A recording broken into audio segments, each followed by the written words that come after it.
जो लोग जन्म मृत्यु रूप संसार के चक्कर से डरकर तुम्हारे चरणों की शरण ग्रहण करते हैं, उन्हें तुम्हारे कर कमल अपनी छत्र छाया में लेकर अभय दान कर देते हैं। हमारे प्रियतम, सबकी लालसा विलासाओं को पूर्ण करने वाले वही कर कमल जिससे तुमने लक्ष्मी जी का हाथ पकड़ा हुआ है, वही कर कमल हमारे सर पे रख दो, जिससे हमारा भी कल्याण हो जाए। हे प्रियतम, हम आपके चरणों की अनुरागी हैं। मन क्रम वचन से आपके चरणों में चित्त लगाए हुए बैठी हैं। कृपा करिए, इन संसार सागर के भवबंधनों से मुक्त करने में सिर्फ आप ही हमारा सहारा हैं। आप ही हमारा एकमात्र सहारा हैं जो हमारा कल्याण कर सकते हैं। हे मेरे भाई बहन, ब्रज की गोपियों ने यहाँ पर, गोपियों ने जिस तरह से कृष्ण को पुकारा है, वो गोपियों का सर्वस्व समर्पण प्रदर्शित होता है। याद रखिए, हमें अगर कोई हमारा प्रियतम छोड़ जाए तो हम कभी नहीं कह सकते कि तुम्हारी जय हो, तुम्हारी विजय हो। हम लोग यही कहेंगे कि तुमने हमारे साथ अच्छा नहीं किया।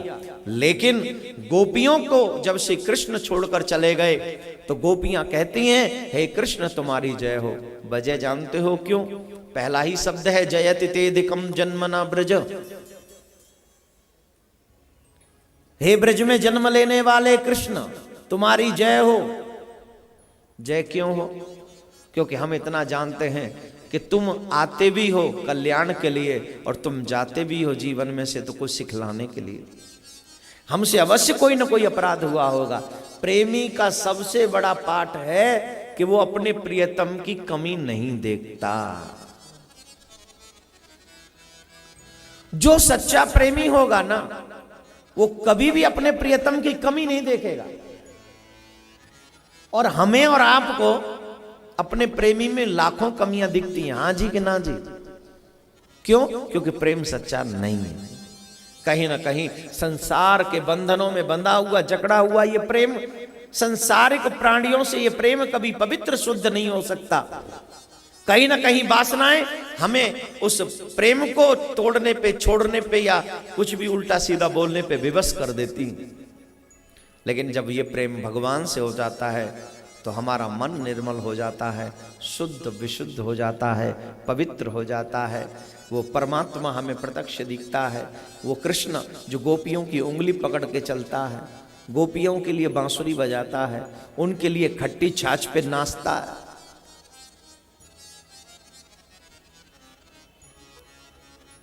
गोपियां कहती हैं, हे कृष्ण, हम तुम्हारे लिए अपना सर्वस्व छोड़ के आए। भक्त क्या करते हैं? सच्चा भक्त कौन है? जो भगवान के लिए अपना सर्वस्व छोड़ दे। आप छोड़ सकते हो अपना सर्वस्व? नहीं छोड़ सकते, कोई भी नहीं छोड़ सकता। हम तो सर्वस्व में लिप्त रहकर भगवान को पाना चाहते हैं। अभी भी मैं देख रहा हूं, ये देखिए, ये सर्वस्व छोड़ सकते हैं? बताइए, छोड़ सकते हैं? नहीं। और कहते भगवान नहीं मिलता। ले ले भगवान, धर्मी जेब में निकाल ले, आजा नन्हे ले ले।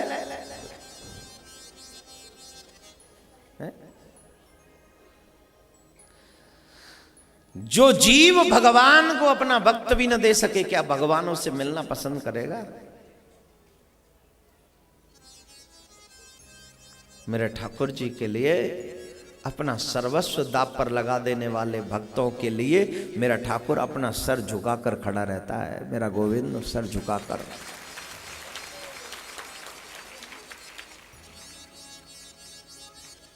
गोपियां कहती हैं, हम तुम्हारे लिए अपना सर्वस्व छोड़ाई। हमें इस बात को बता नहीं, पर इसलिए सुना रही हैं कि हमने जिसके लिए अपना सर्वस्व छोड़ा है, कम से कम वो तो हमें न छोड़े। हे कृष्ण, आप हमें छोड़ के मत जाओ। हमसे जो अपराध हुआ क्षमा करो, हमें स्वीकार कर लो। कौन कौन ठाकुर जी से प्रेम करता है? सच्चा, झूठा नहीं। अगर तुमने हाथ उठा दिया ना तो ध्यान रखना, मैं परीक्षा लूंगा अभी, और अगर उस पर खरे नहीं उतरे ना तो फिर देखना तुम। पक्का करते हो? कौन कौन करता है? जो जो हाथ प्रेम करता है ठाकुर जी से ऊपर करो। आप भी करते हो? अच्छी बात। आप नहीं करते हो साहब? किए थे हाथ ऊपर, करिए। अब सुनिए, नीचे करिए। अब देखते हैं, आज आपकी जेब में जितना भी धन हो, हाथ में जोन सा भी मोबाइल हो, और आप जिस गाड़ी में आए हों, माताओं के गले में और कानों में जो भी हो, वो सब आज ठाकुर जी के चरणों में ही चढ़ा के जाइएगा।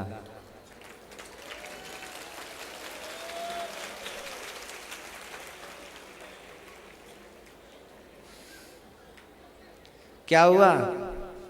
अब क्यों मुंह लटक गया? हे महाराज जी का हाँ, हम प्रेम करते, आप हमारा सब कुछ छीनने पे लगे हो। बैठ जाओ, बैठ जाओ। 2 या 3 माताएं कहती हैं महाराज हम पे जो भी है सब ले लो, और ये 2-3 माताओं के लिए जोरदार ताली बजाएगी। कौन लेने बैठा है? कौन लेगा? ठाकुर जी को जरूरत नहीं और मुझे भी जरूरत नहीं, लेगा कौन?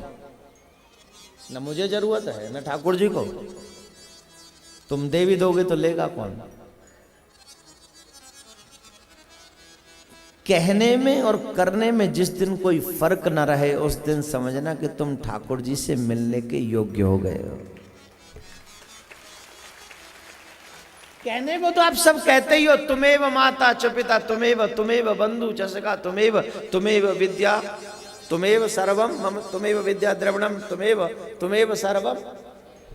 सब कुछ तुम ही तो हो, सब कुछ तुम ही तो हो, फिर हम क्या है? लेकिन सच्ची बताओ, तुमने उसको मां समझा, पिता समझा, भाई समझा, बंधु समझा, क्या समझा? तुम अपने मम्मी अगर माँ समझा है तो अपनी माँ को भी 2 टाइम चाय बना के पिलाते हो। भगवान को कभी उतने प्यार से 1 टाइम दूध भी दिया? कहने की विषय नहीं है, करने का विषय हो। फिर देखो, तुम कहते हो कृष्ण गोपियों के साथ रास रचाते हैं, यकीन मानना जब तुम्हारे कहने में और करने में अंतर नहीं रहेगा, उस दिन मेरा कृष्ण तेरे साथ रास रचाएगा, तेरे साथ में।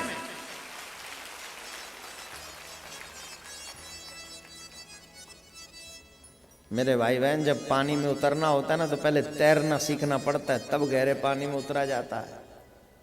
भक्ति से बड़ी गहराई कहीं और नहीं है। जहां भगवान को भी बंधन में बांध लिया जाए, इससे बड़ी गहराई क्या होगी? ब्रह्म की उपासना करने वाले लोग,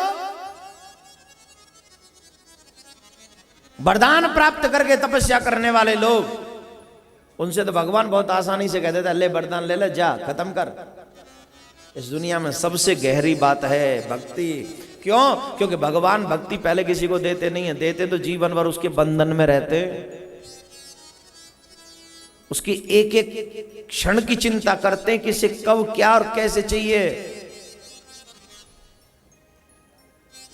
क्या बोलना पड़ेगा?